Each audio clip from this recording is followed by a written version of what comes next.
श्रीगुरुभ्यो नमः।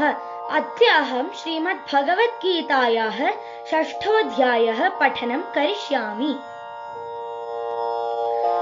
ॐ श्रीपरमात्मने नमः।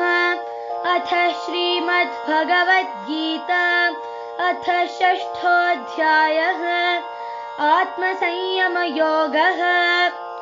श्रीभगवानुवाच अनाश्रितः कर्मफलं कार्यं कर्म करोति यः स सन्न्यासी च योगी च न निरग्निर्न चाक्रियः।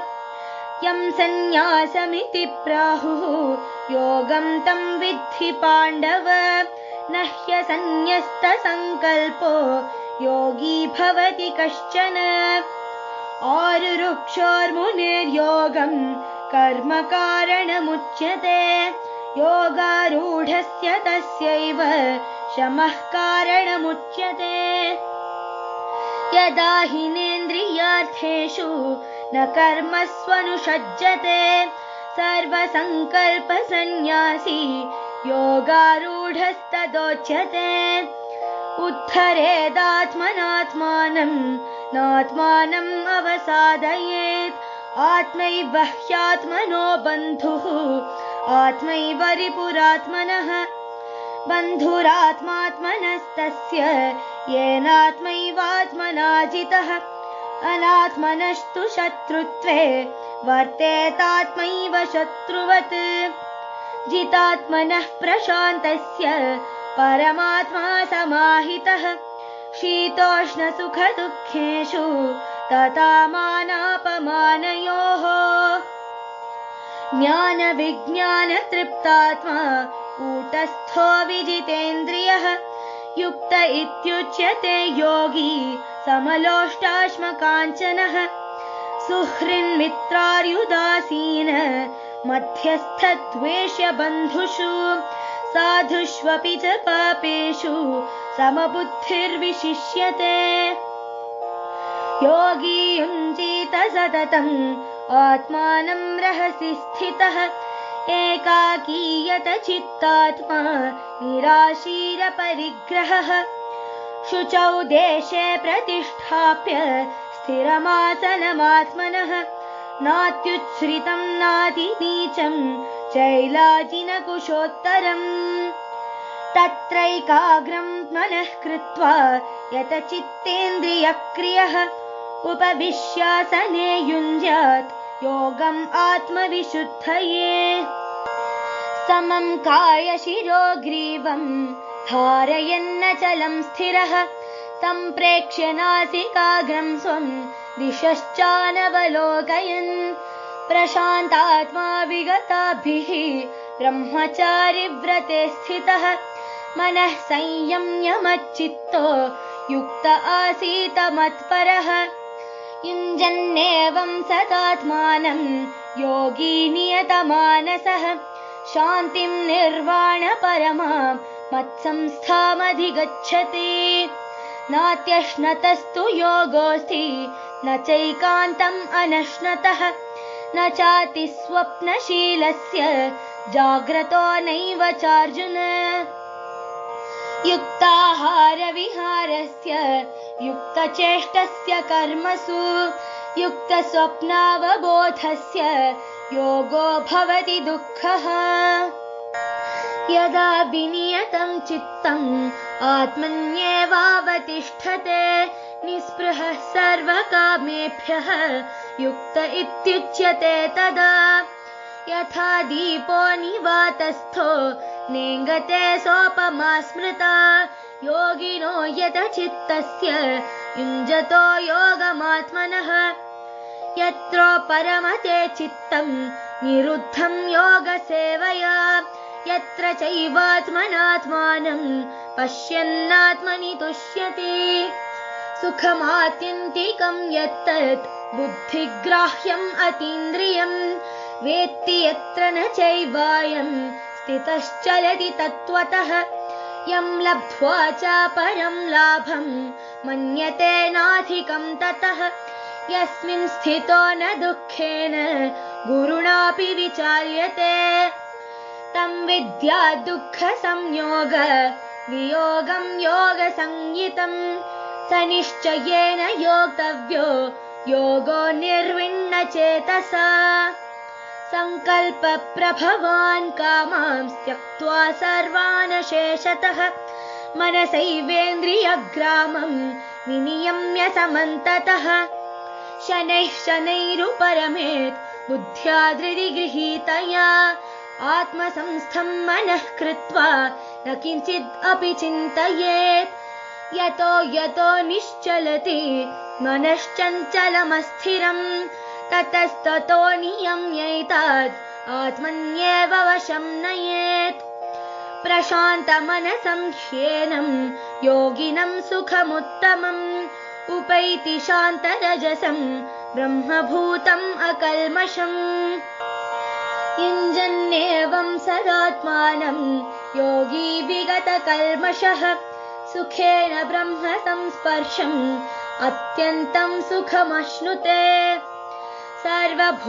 सर्वभूतस्थमात्मानं सर्वभूतानि चात्मनि ईक्षते योगयुक्तात्मा सर्वत्र समदर्शनः यो मां पश्यति सर्वत्र सर्वं च मयि पश्यति तस्याहं न प्रणश्यामि स च मे न प्रणश्यति सर्वभूतस्थितं यो मां भजत्येकत्वमास्थितः सर्वथा वर्तमानोऽपि स योगी मयि वर्तते आत्मौपम्येन सर्वत्र समं पश्यति योऽर्जुन सुखं वा यदि वा दुःखं स योगी परमो मतः अर्जुन उवाच योऽयं योगस्त्वया प्रोक्तः साम्येन मधुसूदन एतस्याहं न पश्यामि चञ्चलत्वात् स्थितिं स्थिरा चञ्चलं हि मनः कृष्ण प्रमाथि बलवदृढं तस्याहं निग्रहं मन्ये वायोरिव सुदुष्करम् श्रीभगवानुवाच असंशयं महाबाहो मनो दुर्निग्रहं चलम् अभ्यासेन तु कौन्तेय वैराग्येण च गृह्यते असंयतात्मना योगो दुष्प्राप इति मे मतिः वश्यात्मना तु यतता शक्यो वाप्तुम् उपायतः अर्जुन उवाच अयति श्रद्धयोपेतो योगाच्चलितमानसः अप्राप्य योगसंसिद्धिं कां गतिं कृष्ण गच्छति कच्चिन्नो भयविभ्रष्टः चिन्नाभ्रम् इव नश्यति अप्रतिष्ठो महाबाहो विमूढो ब्रह्मणः पथि एतन्मे संशयं कृष्ण चेत्तुम् अर्हस्य शेषतः त्वदन्यः संशयस्यास्य चेत्तान्न ह्युपपद्यते श्रीभगवानुवाच पार्थ नैवेह नामुत्र विनाशस्तस्य विद्यते नहि कल्याणकृत् कश्चित् दुर्गतिं तात गच्छति प्राप्य पुण्यकृतां लोकान् उषित्वा शाश्वतीः समाः शुचीनां श्रीमतां गेहे योगभ्रष्टोऽभिजायते अथवा योगिनामेव कुले भवति धीमता एतद्धि दुर्लभतरं लोके जन्म यदीदृशम् तत्र तं बुद्धिसंयोगं लभते पौर्वदेहिकम् यतते च ततो भूयः संसिद्धौ कुरु नन्दन पूर्वाभ्यासेन तेनैव ह्रियते ह्यवशोऽपि सः जिज्ञासुरपि योगस्य शब्दब्रह्माति वर्तते प्रयत्नाद्यतमानस्तु योगी संशुद्ध किल्बिषः अनेकजन्म संसिद्धः ततो याति परां गतिम् तपस्विभ्योऽधिको योगी ज्ञानिभ्योऽपि मतोऽधिकः कर्मिभ्यश्चाधिको योगी तस्माद् योगी भवार्जुन योगिनामपि सर्वेषां मद्गतेनान्तरात्मना श्रद्धावान् भजते यो मां समे युक्ततमो मतः।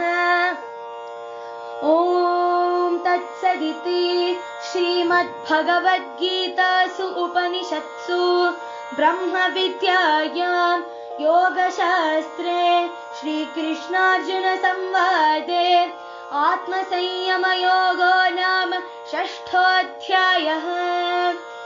हरिः ॐ।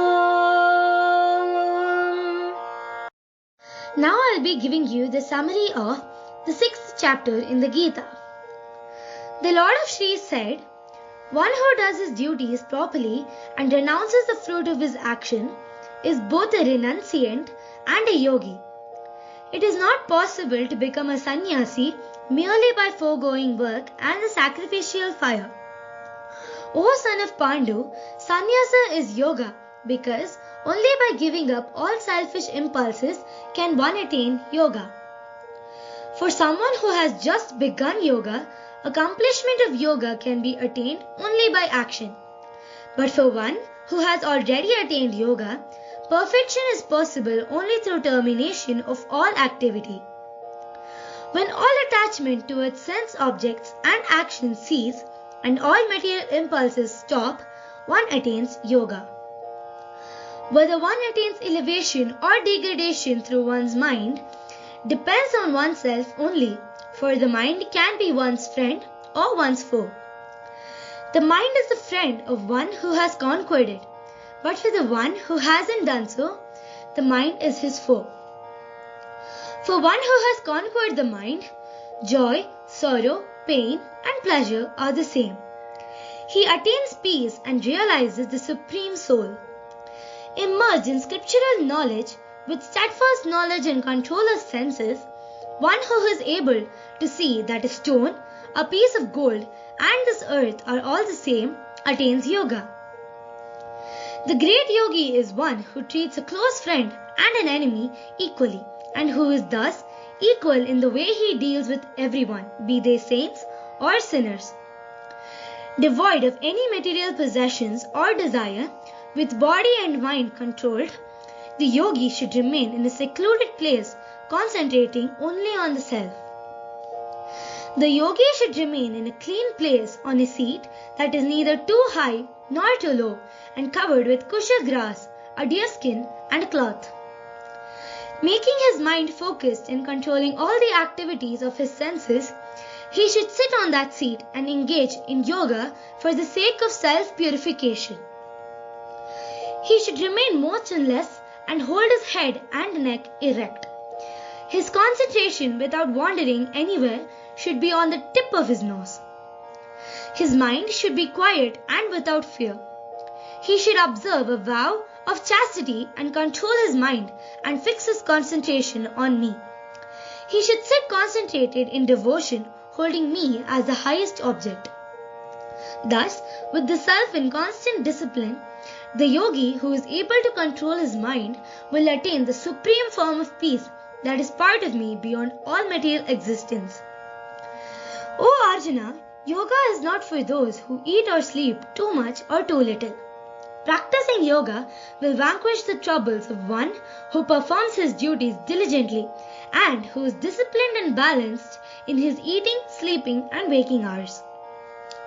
A yogi attains yoga when he controls his mind, frees himself of all material desires, and focuses only on his self. A yogi whose mind is controlled and focused in yoga is like an unflickering lamp in a windless place. Yoga is the name given to the state where all sorrow arising due to material contact dissolves, where the mind of the expert being restrained comes to a halt, in which he sees the self by the self and is thus self-satisfied, in which he comes to know the immeasurable joy that is beyond the comprehension of the senses and which can be understood only by the pure intelligence of the soul, in which, once established, he never wavers from the truth, which once gained will not make him strive for anything greater, as he thinks there is nothing greater to be attained and situated in which he is not perturbed even in the face of great troubles. To attain such a state, a person should practice yoga with determination, his mind always confident of the success of his endeavors. Without any exceptions, he should control all sense impulses and abandon all cravings born of desires. Gradually, step by step, he should become still. With intelligence carried by conviction, his mind established in self-realization, he should cease all mental activity. Wherever the unsteady mind might wander, the yogi should pull it back, exercising self-control and control of his mind. The yogi whose mind is truly still, whose passions are controlled, and is free from evil, attains ultimate happiness in the realization of his self. Thus, through constant practice, the yogi, free from any trace of evil, easily reaches Brahman, attaining boundless happiness. He who is disciplined in yoga sees the Supreme Self existing in all beings and all beings existing in the Supreme Self. He sees equally at all times. For he who sees me everywhere and sees all things in me, I am never lost, nor is he ever lost to me. The yogi who worships me in the understanding that it is me who lives in all beings, lives in me, regardless of what his actions are. The yogi who considers the pain and pleasures of others as his own, O Arjuna, is considered to be the best of all. Arjuna said, O Madhusudana, the mind is an unsteady thing. Hence, it is unrealistic to expect evenness out of it, as your system of yoga demands. O Keshava, it is easier to control the wind than to try and control the fickle, unsettling, dominant and stubborn mind. The Lord of Sri said, No doubt, O mighty armed one, the unsteady mind is difficult to control. However, O son of Kunti, it can be done so by practice and disentanglement. Though I agree that yoga is difficult to attain for one whose mind is not in his control, yet for one whose mind is under his control and follows the proper practices, it is possible to control his mind. Arjuna said, O Keshava, what is the result of one who, although possessed of faith, can nevertheless not control his mind? What happens to one whose mind has fallen away from yoga practice without having achieved its perfect state? O mighty armed one, is he not lost in his pursuit of transcendence like a wandering cloud with no solid footing in either of the worlds? O Keshava, these are my doubts. Please clear them, for no one is capable of explaining them completely but you. The Lord of Sri said, O son of Pritha, neither here in this world nor in the next is a sincere person defeated. Such a person, my dear friend, is never on the road of misfortune. He who has fallen from the path of yoga attains heaven. He dwells there for what seems an eternity. Then he is born in a pious or aristocratic family, or he may be born directly into a family of wise transcendentalists. Rare is such a birth in this world. Thereupon he regains the yogic intelligence cultivated in his previous life and once again strives for perfection, O son of Guru. Due to his previous practice, he is carried along in his current life spontaneously. Even one who merely inquires about yoga transcends the ritualistic recitation of the Vedas. Thus, by constantly trying and controlling his mind, the yogi, completely purged of all evil impulses in him and made perfect through many births, finally attains the supreme goal. The yogi is superior to the ascetic, jnani and the ritualist as well. Therefore, Arjuna, be a yogi. Of all yogis, he who abides in me with full faith, worshipping in me with full devotion, is most intimately united with me and is considered the best of all. Thank you. I hope you enjoyed listening.